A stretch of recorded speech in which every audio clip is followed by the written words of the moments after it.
So one of the things that I have struggled with in the past, and I see my clients struggle with it too, is feeling overly responsible for the outcomes of their clients. And this is something I talk about a lot with my certification students because they're just starting to work with clients and, they have that moment where they sign that first client for a longer term package and they receive the money and they're like, oh my God, now I have to make sure that she gets all the results that I promised. And they put this huge weight on themselves. And then they're constantly questioning, are they having a good experience? Are they getting what they need? And then, they look at their calendar and they see that person on their calendar and it's like this weight on them.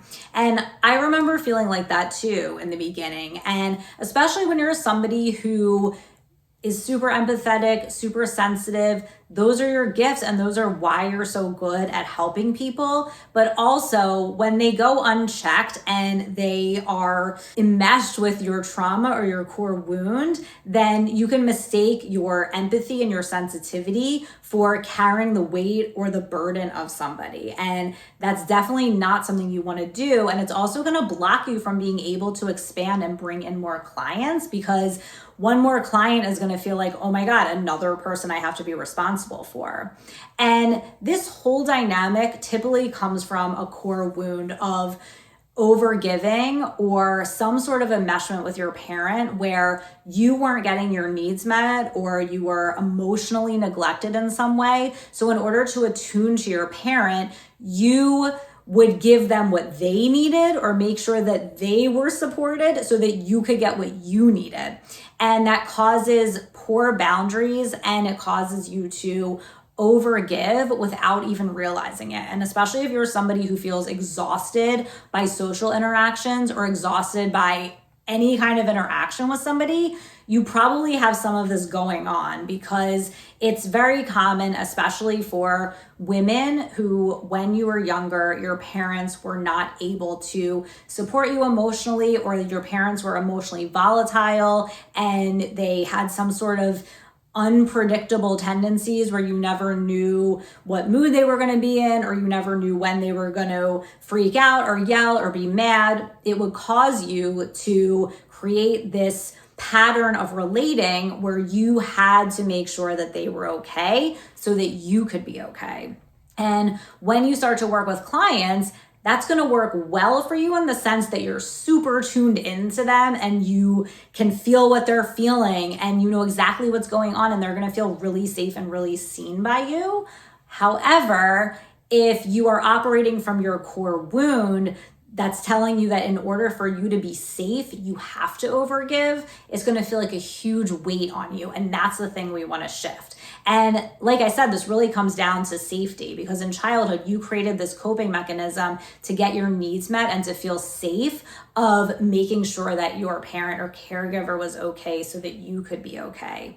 So the way that we really shift this is to gradually start creating safety for yourself in your body while you are working with your clients and being able to address that core wound so that you can gradually feel safe to honor yourself first and value yourself first instead of abandoning yourself in order to hold space for other people or help other people. And again, if you're not familiar with the concept of the core wound as I use it in my work and in my inner child healing process, just download the Core Wound Solution, my private podcast. You can listen to it to go deeper into what the core wound is and how to start to pinpoint what yours is, because that's really the work that you're going to want to do to really stop creating this pattern where you feel overly responsible for not only clients, but the people in your life. Because I'm guessing that if you feel overly responsible for your clients, you probably have that pattern with a lot of the people that are close to you.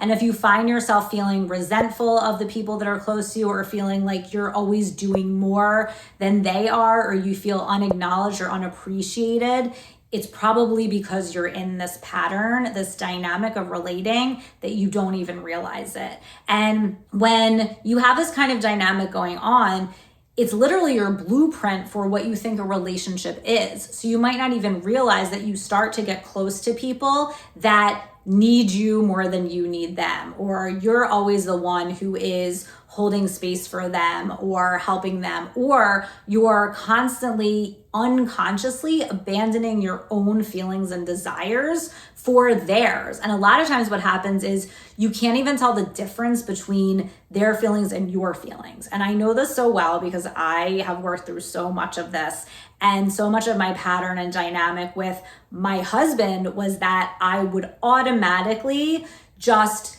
react or act to his feelings and not even take mine into consideration. But then over time, that creates resentment. And that was mine to deal with. It's not his. I'm the one who was overgiving and putting his feelings above mine.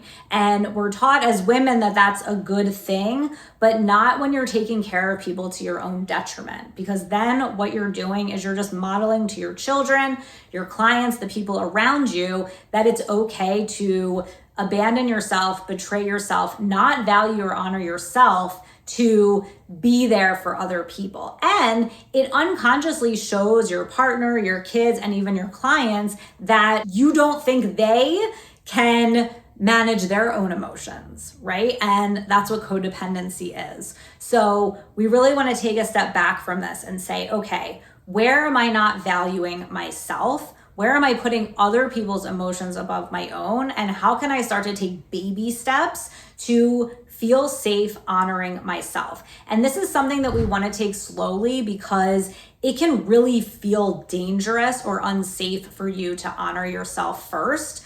So you don't want to blow out your nervous system. That's where the breath work comes in. And make sure to use the breath work that I have here in my channel, the breath work for accessing your higher self, because that'll help you tap into your power, connect with who you really are, and come back to your center so you can create safety in your body. And then do some journaling around when in childhood you felt like you had to take care of everybody else or that your needs weren't important.